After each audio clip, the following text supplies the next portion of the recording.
നമ്മളെല്ലാവരും കാത്തിരുന്ന നിമിഷത്തെ എത്തിയിരിക്കുകയാണ്. നമ്മളെ സ്വന്തം ഞാൻ ചേട്ടനും ജീവ ചേട്ടനും ദിവ്യദർശനും വീണ ചേച്ചിയും സോറി വീണ ചേച്ചി ഇവിടെ എത്തിയിട്ടില്ല.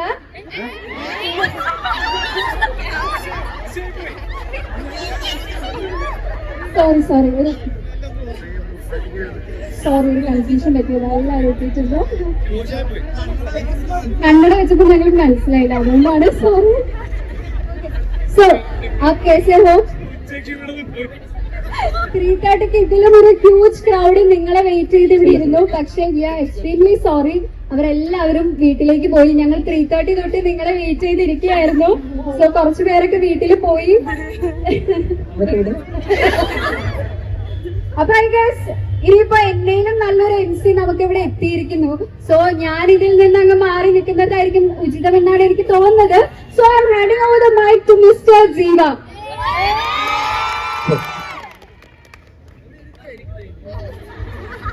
ഇരിക്കല്ലേ? Hello, hi. ഞാൻ ഇവിടാണ് കിടിലം വൈബ് എന്ന് പറഞ്ഞ് പിന്നെ ആദ്യം പോയി 2 കോളേജിൽ നിന്ന് ഇല്ലാത്ത ഷർട്ടൊക്കെ എടുത്തിട്ട് വന്നേക്കാണ്. വാലന്റൈൻസ് ഡേ ആയിട്ട് കൂടെ പിടിക്കാൻ റെഡ്. ഹലോ BMC, എഴുന്നേറ്റ് നല്ലൊരു വൈബ് ഉള്ളൂ. Thank you so much. എനിക്കറിയാം കുറച്ച് ലേറ്റ് ആയി, മനഃപൂർവ്വം അല്ല. 2 കോളേജ് ഭക്ഷണം ലേറ്റ് ആയിട്ട് വിശന്നിട്ട് ഭണ്ടാരോടെങ്കിൽ ഇച്ചിരി കഴിക്കാനും കയറി.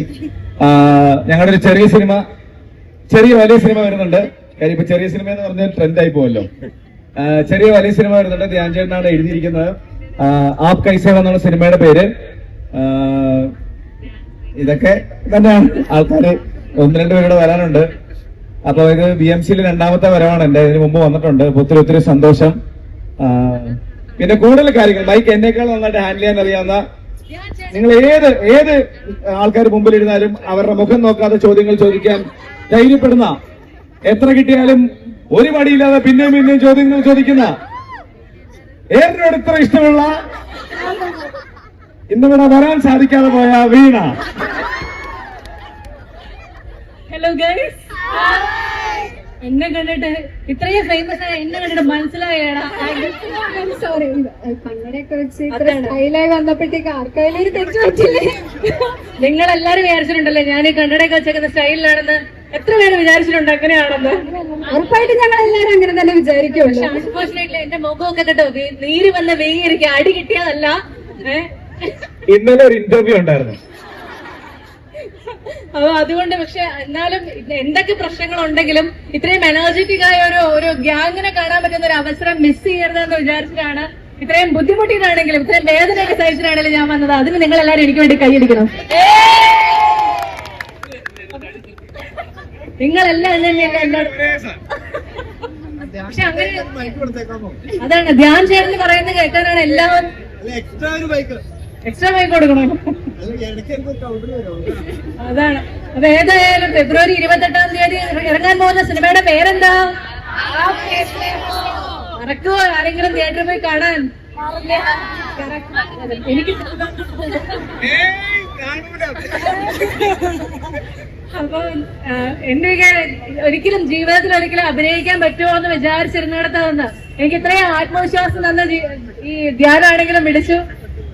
അതിനേക്കാൾ വലിയ ആത്മവിശ്വാസത്തിൽ സംവിധായകൻ വിനയൊക്കെ വീണയ്ക്ക് പറ്റുമെന്ന് പറഞ്ഞു. അപ്പൊ ആ ഒരു ധൈര്യത്തിന്റെ പുറത്തൊക്കെയാണ് അങ്ങനെയല്ലേ ജീവ?